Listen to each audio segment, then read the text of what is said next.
Today, myself and Jack are going to be taking a look at the best and most interesting cards from the latest Scarlet and Violet expansion, White Flare. Now, this is releasing on July 18th, the same day as the Black Bolt expansion, and both of these sets are going to be legal for the World Championships and going forward from there as well. Let's get into it then, starting off with the Tool Scrapper item card. This is a reprint that we're getting back in the formats, where it states, choose up to 2 Pokemon tools attached to Pokemon, yours or your opponent's, and discard them. This is actually a really big item card coming back into the format because we've lacked great removal of tools right now. We have the Ruffian supporter card, we do have the A-Spec Megaton Blower, and we do have the Jamming Tower Stadium. The Jamming Tower has kind of been the most playable of the bunch, where you've seen it feature in some Golden Go lists, some Archaludon lists, even some Dragapult lists have played it as well. And we're getting some powerful tools coming out in these expansions. The Air Balloon is going to be a very popular tool card, meaning that Arven package is still going to be out there. And speaking of which, Tool Scrapper's a great option simply because it's Arven searchable. I could definitely foresee some Dragapult lists gravitating back towards Arven because now you can find much more reliably that Scrapper to get rid of Bravery Charm on a Lily's Clefairy or Mew EX that they're trying to utilize to gain that higher hit points and really sweep the board from that position. Now Dragapult has much more access to that counterplay to disrupt the opponent, whereas they were kind of coping to try and find that Jamming Tower on the right turn, as well as like everything else they had to accumulate against the Guardy side of things. And I think a lot of people will look towards this as a Guardy kind of counter card, to be honest with you, so that they have that instant response if the opponent gets too fruity with their Screamtail or Drifloon, and suddenly you can take that easy single prize KO because they've self-damaged so much. Or again, specifically if you're Dragapult, you can bring those multi-prize basics into an easier range. And I think a handful of other archetypes will also look towards the Tool Scrapper. We've seen that, again, Air Balloon is huge. It's a massive card for Golden Go, so having some disruption for those balloons ends up disrupting their draw engine in a lot of ways. Same thing can be said for all sorts of archetypes, people incorporating a Zoroark EX package much more reliably into all sorts of decks right now, because again, Air Balloon provides that 2 retreat costs. Suddenly you can still have Scrapper, Countercatch, Iono plays all at your disposal. So the fact that this is an item card compared to something like Jamming Tower, that Stadium, means it's much more searchable, and it means you can still play those powerful tools yourself. It's normally a big sacrifice to play Jamming Tower within your deck, because then you have to find alternatives to your own tool effects via, physical switch cards or this, that, and the other, and maybe you don't play an Arven engine whatsoever because you can't get the value from your tools for the majority of the game. So now you don't have to worry about that. You can just shove in the Scrapper and then still have those tools within your own deck list. So the fact that it's Arven searchable and is reliable in your own Arven build is what makes this card so powerful, and I can see this being big for Dragapult to help out against the Guardy matchup, which we know has been poor in the past. And I also think it's just a general utility option where we've seen Jammer in the past. Now we can find different Stadium cards going into those archetypes that more reliably suits your deck, because the Scrapper can sort you out as that 1 count instead. We've got a brand new tool in Brave Bangle, which says the attacks of the Pokemon this card is attached to, excluding Pokemon with a rule box, deal 30 more damage to your opponent's active Pokemon EX. So this is essentially a Defiance band that's always on for 1 prize Pokemon. This, I think, is going to be very, very powerful. We had Silver Bangle back in the day, which did something very similar, and it pushed all of the 1 prize archetypes up a tier to try and compete with the multi-prize archetypes. And I think the exact same thing is going to happen again. There's 3 that immediately jump to mind, the first being Ethan's Typhlosion. Ethan's Typhlosion already deals great efficient damage, but often has to run damage modifiers to try and reach KOs on the Stage 2 EX Pokemon, and Brave Bangle seems to fit into the archetype perfectly, being a single prize Pokemon that often struggles with EXs. The deck already played Defiance Band at times, so having a Defiance Band that's always on is just going to be an upgrade. Next up is Festival Lead. Festival Lead's an interesting one because it's a deck that gets to attack twice, so you get double the benefit from Brave Bangle. It actually could mean this rogue archetype is able to take multiple KOs on multiple EX Pokemon across 2 or 3 turns to try and race your opponent even more than you already get to when you're attacking twice per turn. And the final one is Rocket Spidops, an attacker that already could trade up into some archetypes because of its typing, but now you can try and take KOs on Pokemon that you don't have weakness against if they have less than 210 HP. The likes of things like Pheasantipity, which normally you wouldn't have been able to one-shot. I think this is going to be a fantastic card for all single prize archetypes now and going forward, and easily earns the 4-star in our opinion. Hilda is a phenomenal new supporter card we're getting from this set. You search your deck for one evolution Pokemon and one energy card, reveal them and put them into your hand. Then you shuffle your deck. And bear in mind, Hilda doesn't say basic energy. That means we're looking towards the majority of powerful special energy cards to now be much more searchable. This definitely seems to be a more powerful option than something like Chorus's Tenacity going into archetypes, and I can foresee Hilda oftentimes competing even with the likes of Brock Scouting that we've seen recently, or the Jacques supporter, because there are some massive special energy we can look towards. Neo Upper Energy has already been upticking in a number of Dragapult builds, and this seems to be a great option, especially in a Dragon Dusknoir. You have more reliability of getting your Dusclops or Dusknoir, and you find Neo Upper on that crucial turn as well, and of course it can help you get your Dragon pieces at the same time. This could also open the door for Legacy Energy as well. This has kind of been a forgotten A-spec since Lugia had that rotation, only showing up in some Ho-Oh Armarouge style decks, but I do think this is still a really powerful A-spec effect, so having more searchability for it is a huge deal. Reversal Energy is a huge one as well. I think this could be massive for some Zoroark variants actually, where now a Hilda can grab Reversal plus Darmanitan, which seems to be a massive combination to try and dig for, and at the same time in other situations you can still grab that Zoroark plus Dark Energy combination and start trading away those Dark as you go. So I think a couple Hilda could start overtaking perhaps even some of those Cyrano supporters that we've seen in Zoroark of the past. I know it's getting you less Zoroark immediately, but the fact that you can get Reversal Darmanitan is so huge for the aggressive matchups like Raging Bolt, which is typically quite hard for you to win otherwise. The fact that you can Hilda for two of the big pieces seems like a really big deal, and also it would help out against Golden Go and a few other things as well. So I think just the easy search for Reversal is massive. It also helps you get Luxray Reversal as well, don't forget, so that's much more reliable all over again to guarantee that combination of cards and be able to put it into play all in one turn and get that 180 swing in if you wanted. There's also some interesting colourless energy cards, of course. Jet Energy is always one you can look towards. Now Hilda can be a pseudo switching out for you if you want to deck build that way. Even if you only have one or two Jet Energy and one or two Hilda in the deck, you have a constant means of finding a way out of some disruption. Miss Energy could become more relevant again. I know that Charizard Pidgeot had a great result at the NAIC in the Seniors Division, and one of the big fears for a Charizard deck is always that TM devolution that the likes of Grimmsnarl has available to it, and the spread counters from a Dragapult. Well, Hilda can now get you not only an evolution Pokemon, but also that Mist Energy, and you always have an energy attachment floating in Charizard because you're naturally using Infernal Rain so often. That could be, once again, a nice card to bring back for you. Boomerang Energy could be pretty good for slacking if you want to get quite creative there. Hilda's actually a massive card for slacking if you think that's going to be worth trying out all over again. And there's also a pretty interesting engine that comes out of Hilda as well. If you play 4 copies of Hilda and have a thick Dunsparce package, you could choose Enriching Energy as your A-spec as well. Again, we've seen the likes of Charizard to Dunsparce before. This is limited to archetypes that can float energy attachment, right? So Charizard's a good one. Conkeldurr could be a single prize one if you're looking towards that as well, where these archetypes can afford to spend their turn attachment on Enriching Energy rather than on their attacker, knowing that you can use Enriching, then to Dunsparce the Enriching back into the deck for you to draw a total of 7 cards and then have a Hilda for the following turn as well. So that's a pretty cool combination. I'm definitely going to try out with Conkeldurr. I know that's one close to my heart. And I think just more generally, Hilda could be great with that reversal package. Like I said, for Zoroark, it could be good for Blaziken as well, with the single prize Blaziken as an option.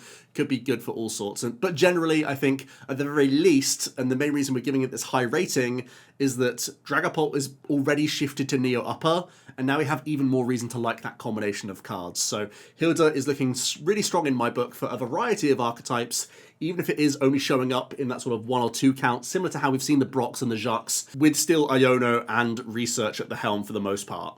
We've got a brand new energy, the Ignition Energy, which is actually 3 colourless energy in 1 attachment. Now this only works as 3 colourless energy to evolution Pokemon and must be discarded at the end of the turn, but it does mean that you can cash in on some very, very powerful attacks very quickly, just for a single energy attachment. I think some of the key uses are going to be things like Jellicent EX, a Pokemon that deals more damage if you have 4 energy attached at once. Slacking EX is a Pokemon that discards energy when you attack with it, so you're already having to discard the energy, so it's no real downside that Ignition discards itself at the end of the turn anyway.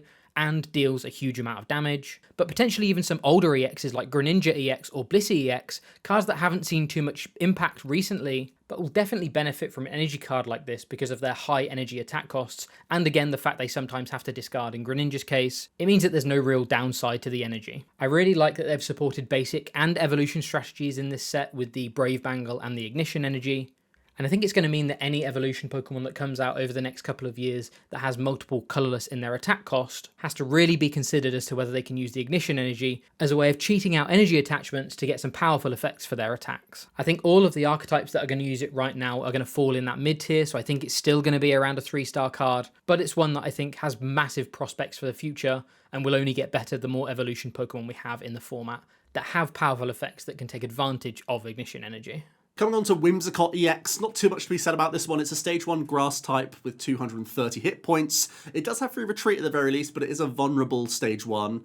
And it has the energy gift attack for 1 grass, so you get to search your deck for 3 basic energy and attach them to your Pokemon in any way that you like, then shuffle your deck. And also the Wonder Cotton, also for just 1 grass, does 50 times the number of trainers you find in your opponent's hand after they reveal. So yes, you can try and catch people out and have a surprise KO option. Yes, it is a grass type, so that's annoying for Grimmsnarl and Charizard, but its hit points are really vulnerable, and I still don't think it's reliable in any way, shape, or form. Maybe there's a combination with Jellicent TX, but I'm still not seeing much for this card, to be honest with you. And just a note on the first attack, we already have TM Turbo Energizer. If you ever wanted that effect, we already have it universally in all sorts of archetypes. You don't really need to have this as an option, and waiting a turn to then go into stage 1 to then have Energy Gift also seems like an absolute scam. So yeah, not ideal first attack, and the second attack is unreliable to say the least, even though it does have decent type coverage. Next up we have Emboar with the Inferno Fandango ability. As often as you like during a turn, you may attach a fire energy from your hand to one of your Pokemon. Obviously this is almost a 1-to-1 reprint from the Emboar from back in the day, a card that actually won the World Championships when it was first printed. However, this time I don't think Emboar has the right partners right now to be able to be as impactful. There is a brand new Reshiram in the set which Joe will talk about momentarily, as well as being able to use Iron Hands in the same way that something like Baxcalibur decks used to. But I think a lot of the Baxcalibur decks came off the back of the success of Chi and Pow and how useful it was at getting the energy out, rather than just the Baxcalibur being a Rain Dance Pokemon. We also have the Ho-Oh Armarouge deck right now, which I don't think is particularly high tier, but I don't think this is much better than that. It is a single stage 2 rather than having to have a stage 1 and a basic out. But with Armarouge you do have a lot more flexibility over the energy if they do stay on board turn after turn, as well as Ho-Oh actually being a decent attacker too, so it's not like you're just wasting spaces playing the Ho-Oh as well. Obviously with this being Rain Dance you can attach way more energy than just 2 from Ho-Oh per turn, but I still don't think it's going to be worth trying to get a stage 2 out just to support some kind of Rain Dance strategy right now. Baxcalibur hasn't really seen play in a long time, and I don't think Emboar is going to be much different. I think it's at least one to toy around with, and maybe taking the shell of attackers that the Armarouge Ho-Oh deck has and trying to build around Emboar instead could be interesting, but we're not sold it's going to be a better strategy overall, just limiting it at that 2-star for us. Onto one of the poster legendaries of the set, Reshiram EX. It's a 230 hit point fire type basic with that 2 retreat cost. It has the slash attack for 2 colourless, dealing 50, and also has the blaze burst attack for 2 fire and 1 colourless, dealing a base of 130. But you deal 50 more damage for each prize card your opponent has taken, and you discard an energy from this Pokemon. Not a big drawback, to be honest with you, and this is actually really powerful. Quite similar to the Burning Darkness effect, actually, where after the opponent has taken 2 prizes, you're dealing 230, which is a great threshold. An additional prize, suddenly you're hitting 280, and you can also get, after 4 prizes taken, 330, which is, again, pretty monstrous, to be honest with you, and it's quite reliable. Quite often that your opponent will go down to just 2 prize cards remaining, because usually that means they're just 1 attack away from closing the game, either by taking out a couple small things or 1 higher hit point multi-prize Pokemon all in one go. So it's quite reliable for Reshiram to reach that 330 threshold, making it actually more dangerous than Burning Darkness a lot of the time, where the opponent simply has to play around going down to just 1 prize card remaining to play around Charizard's maximum damage. Reshiram normally is always going to get there with the Blaze Burst, making it a pretty interesting option. I've mentioned Charizard a couple times. This could go into Charizard if you wanted. You already have Burning Darkness, but this could be a great way for you to have a cornerstone answer within your deck, but also a Pokemon that your opponent can't play around so easily, guaranteeing those easier and earlier KOs in certain matchups. We know that Charizard in the past has used things like Maximum Belt or Defiance Band to push the Burning Darkness to get close to the likes of Dragapult and Gardevoir, which can hold off and sometimes have 3 or 4 prize swing turns. Possibly a Reshiram brings you a little bit closer in line in that instance, but also there are all sorts of other ways we can try and get this Reshiram rolling. We know that the Armarouge Ho-Oh deck is already something in the mix, and this Reshiram could be a great sort of catch-all card that naturally has the fire energy attack cost, so is easy to reload to just get that Blaze Burst in there, knowing that you already have the tricky options of Iron Hands and Wellspring Ogerpon to get those early dinky prizes. Knowing that Reshiram can be that late game beater is pretty cool. And of course, you knew I was going to mention Blaziken EX. This has always been a versatile stage 2 card, and Reshiram again could be this great late game beater, whereas Blaziken itself doesn't have that high damage output. There has been a number of lists of Blaziken with Zoroark and Darkness Energy that already use Munkidori, already use Dark Energy for Zoroark. So there have been a number of Roaring Moon EX in the list, but we know that Frenzied Gouging has massive drawbacks in a lot of situations. Now Reshiram has far less of a drawback here, where you just have to discard 1 energy from it, and it can much more happily chill on the bench and not potentially give up a huge prize deficit to end the game because you're self-damaging so much. So I think definitely strong in Armarouge Ho-Oh box. I think could be usable in Blaziken as well, and maybe there's a small chance for it doing well in Charizard. That's just out the gate, and of course there's an Emboar coming out in the set as well. I don't think we're going to be seeing the return of Fandango too much, but Reshiram would be another great option within that deck, of course, because it's another easy one-of include that can have just late game swing turns galore. Just a quick note on Vanilluxe then, it's double freeze attack, flips 2 coins, and if either of them are heads, your opponent is paralysed, as well as dealing 90 damage times the number of heads. This is actually a strategy that was used back in the day quite successfully, but we did have a universal item lock back then, which Vanilluxe doesn't really have the luxury of having on board anymore. You would try and stop your opponent from being able to switch out their Pokemon with item cards because of the paralysis, and try and win the games through a war of attrition. This definitely won't have the same impact as the Vanilluxe did back in the day, but just wanted to make note of the spiritual successor we see here. A very quick shout out to Keldeo EX. Boy, they've done him dirty since the black and white era. 210 hit point water type, has Gale Thrust for 1 water 1 colorless, does 30 plus 90 more if it became the active Pokemon this turn, and it also has Sonic Edge. That's the only real reason we're giving this a mention at all. For water 2 colorless, it does 120 and gets through all effects, so maybe a water archetype needs a Wall Breaker. Again, it could be a Wall Breaker in some like Prism Energy style basic attacking decks, just so you can get through some annoying Pokemon, and then you also get the bonus of water type coverage. But yeah, this is generally so poor and so much weaker than the old Russian days. Another somewhat interesting Pokemon is Gothitelle with its Twisted Future ability. Once during your turn, if this Pokemon is in the active spot, you can force your opponent to shuffle their hand into their deck to draw 3 cards. This can be quite disruptive, but once again, it's an effect that requires you getting a stage 2 Pokemon into play, and this one also has to get into the active spot before you can use it, and because of that, it's just not worth putting the effort in to try and activate this ability. We've already got a couple of interesting hand-trapping style attacks and moving energy around and things like that, and I don't think the thing Control needs right now is a way of completely getting rid of your opponent's hand. I think it's more pressed about trying to stay in the game with walls and trying to disrupt your opponent's energy cards instead. By far, one of the most powerful and talked about combination of cards in this expansion is the Frillish and Jellicent EX. And we're actually starting off with the basic. It's an 80 hit point psychic type with 3 retreat, which is pretty chonky actually, but it has the Sea Shadows attack, which is so devastating. For 1 psychic, it deals 20 damage, and during your opponent's next turn, they can't play item cards from their hand. So Itchy Pollen is back. Now it's on an 80 hit point Pokemon and does an additional 10 damage. Now, of course, Budgie still has upsides, and there are situations where you could still play Budgie within a deck using Frillish, but if ever you start Frillish or can have access to a Rescue or Air Balloon and get Frillish into the active, it's much more powerful than a Budgie. First of all, you're way more powerful into other baby Pokemon, the likes of Cleffa, the likes of opposing Budgie. You're going to win that war all the time because you deal an extra 10 hit points and you have an extra 50 hit points on them. You're essentially a buffed up Budgie that had the combination of Bravery Charm and Vitality Band attached. That's how powerful this Frillish can be, which means you're already just like putting on more pressure against these Pokemon. 20 works really nicely with Munkidori as well, where if your opponent is using Budgie against you, you can just use 1 Munkidori in combination with Sea Shadows to get the return KO on their Budgie whilst maintaining lock. So I think straight away Frillish is really good at helping you win the Budgie war against the other stage 2s, making Gardevoir once again really dangerous as a combination where you're happy to sit back, item lock the opponent.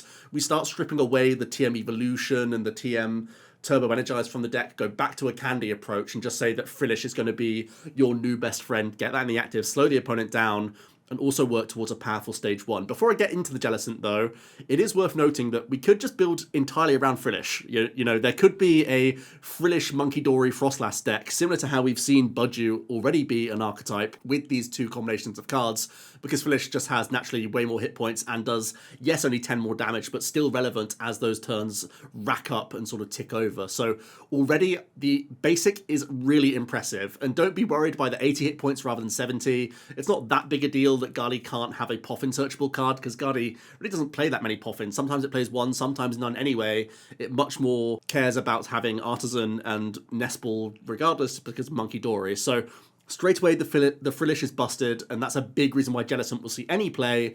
But the stage 1 ain't too shabby either. It's a 270 hit point psychic type. It does have Dark Weakness and still that 3 retreat cost, which is a little bit awkward. But it has a fantastic ability in Sea Curse. As long as this Pokemon is in the active spot, your opponent can't play items or attach any tools from their hand. Even more disruptive item lock coming out in this format, which is pretty amazing to be honest with you. Only really disrupted by Boss's Orders or Iron Bundle. And that's one thing to bear in mind, because Jellicent is likely going to mostly feature in a Gardevoir archetype due to its attack cost. The Power Press for 1 Psychic, 1 Colorless does 80, and if this Pokemon has at least 2 extra energy attached, does 80 more damage. So 160, not the best damage output in the world, but of course, you're Gardevoir, so you're going to be self-damaging the Jellicent and then using Munkidori to push that Power Press even further. And that's enough to deal with already the base 80, enough to deal with evolving basic Pokemon whilst maintaining item lock to deny rare candy from the opponent. And if you do get to that 160, you're just a few Munkidori flings away from finishing off even basic EX Pokemon. So it's a serviceable amount of damage. And when you have this high retreat cost, it's not a big deal that you're committing so many energy to Jellicent, because you would have to do that to retreat regardless. So you're not really clogging your attachments all on this one Pokemon. So in some regards, the high retreat cost actually a benefit of both Frillish and Jellicent, to be honest, because you can always unlock those energies quite comfortably. That's really the reason why I think this is going to mostly be a partner for Gardevoir, because we know Gardevoir's already crazy and can move out of the early game advantage of item lock to then just like get carried away with games. But the attack cost of Power Press means that Jellicent can't really stand on its own 2 feet that well. Again, there could be this Frillish Frostlass monkey deck where every now and then you'll evolve into Jellicent and try and get some Power Presses off, and maybe look towards Ignition Energy to help out in that instance. And maybe you could try a Stevens Metagross EX that can accelerate Psychic and Metal Energy from the deck. Because, of course, we do have Genesect EX from the set, so it's actually more reliable to get your Metagross online, but it still feels like Gardevoir is still the best partner here. Yes, it's another 2-2 line, most likely coming into Guardy, where it's already, you know, a little bit sus on consistency here and there, because it's so reliant on just exactly supporter cards, but the time you can buy with Frillish, the fact that you win the Budgie War so often as Guardy now is just so terrifying, because a lot of Dragapult builds, and even some Charizard builds, you know, other stage 2s in the format, Grimmsnarl as well, they all rely on getting a bit of time from Budgie, and now Guardy wins Budgie War just so much more. That's so scary. I can't get past how good the Frillish is, which then in turn means Jellicent is probably worthwhile in the format. Even if you play a 2-1 line or a 2-2, I think the Jelly's going to see a lot of play, and we've already seen lots of Guardy Jellicent do well in the Japanese national tournaments, so this one's coming for you. Guardy's getting even more disruptive, one to be concerned about for sure, and you've got to start including even higher counts of Boss and possibly Bundle as well, because, again, Gardevoir oftentimes will be feeding you Artisan, so you can have an easy way around Jellicent that way as well. So that could be a small shift coming ahead in the format, all because of this Pringles man.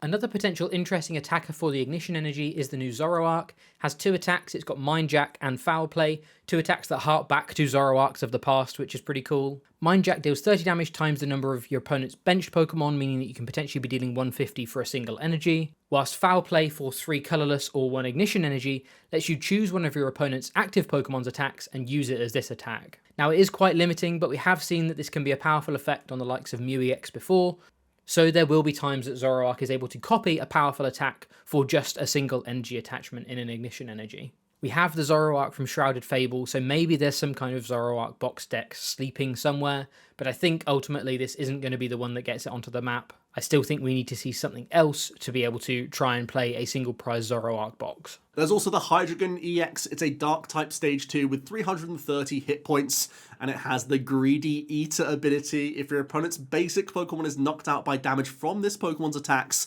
take one more prize card for that knockout. We know that's terrifying text. Essentially, that means that whenever Hydreigon is taking prizes, it's an amp you very much on a basic, which is definitely terrifying. Now, its own attack cost is quite steep. For 3 dark and 2 colorless, Dark Bite just deals 200, and the defending Pokemon can't retreat during your opponent's next turn.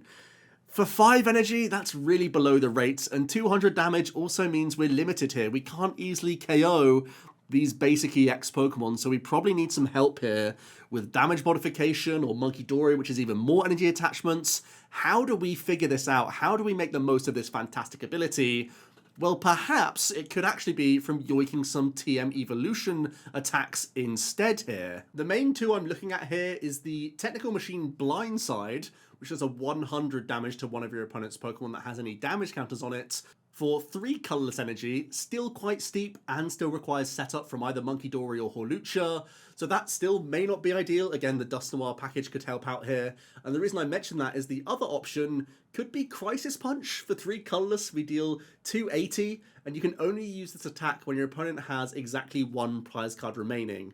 What's kind of cool about this is that we have seen an all-in Charizard deck in the past that played the full 4-4-3 suite of Dusknoir alongside Charizard, knowing that Burning Darkness is just OP as heck, where you're just trying to push that as quickly in the game as possible. We could try and do a similar thing here where we have Hydreigon and all the Dusk Pokemon that can get some basics into range, or even some stage 2 Pokemon into range for a Crisis Punch to clear the way for you to just win the board with 1 Hydreigon EX, which is ideally difficult to KO, and you just have these punches turn by turn by turn, saying that you're gonna Iona the opponent down to 1 once you've popped a bunch of your Dusk pieces, set up the board for KOs, and suddenly you can just be like 1 or 2 attacks away, hoping that the hand disruption can close out the game because you've taken away engine pieces, you've taken away their evolving Pokemon, and maybe you've even used Crisis Punch for a 2 or 3 prize turn with the Greedy Eater straight away from the Hydreigon, that you can win sometimes even with just 1 attack with this deck, which is probably wishful thinking, but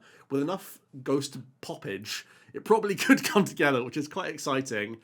Now, I've tried to make a list of this. It looks like an absolute disaster, so I'm really not expecting much. The attack cost is still expensive, even if you're using these TMs, and the TMs are far from ideal anyway, so I think it's still going to be definitely meme tier, but we have to give a nod to that ability. It's a terrifying one, and if we start to see more strong energy acceleration, the Hydreigon could go from this meme tier to actually pretty dangerous.